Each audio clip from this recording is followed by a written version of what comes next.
everyone, welcome back. This is Kapil from hostEONS, and today I'm going to show you how you can set up RDNS or PTR record for your IPv6 IP, for your VPS. Because a lot of users have been complaining about how we can set up PTR record, because when they try to add it from the VPS control panel, they are not able to do it. So let me just show you how it can be done. First, all you have to do is log into vps.hosteons.com. The login details were provided in your VPS activation email. So once you log in, you will see a screen something like this. Now suppose if you go to reverse DNS, you are going to see all your IP addresses. But see, over here you are not seeing, like if you try to, you cannot select the IPv6 IP address.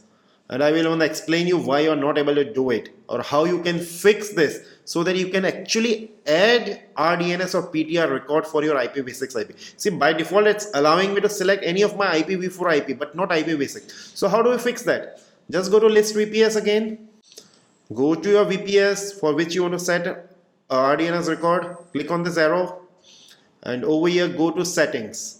Then go to manage IPv6 subnets. See, as you can see, this is the IPv6 subnet or /64 assigned to this particular VPS. Now what we need to do is we need to add an IP address from this subnet to this VPS. So let's go to this icon, click on edit. So now let's add an IPv6 IP from this particular subnet. So let's do it. Okay, this is same as the subnet. Now this IPv6 IP address has been added.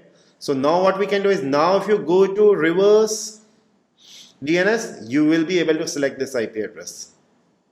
See over here, as you can see, this has been selected. Now once you click on reverse DNS, go over here, select the IPv6 IP for which you want to send the IP address, because see, now once we have added this IP, we can actually select it. Even when you click on it, don't worry if you don't see your IPv6 IP over here.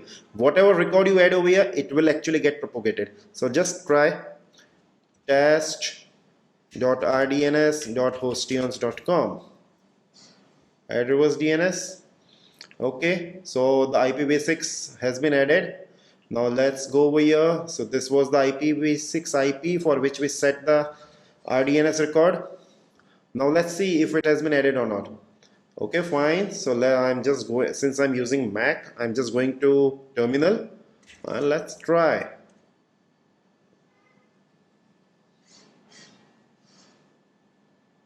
See, as you can see, the PTR record has been added and immediately propagated. So that's how easy it is. That's how you can add PTR record or reverse DNS for your IPv6 IP. I hope this video helps, and if you like this video, make sure to subscribe to the channel and do like the video. Thank you. Have a great day. Bye bye.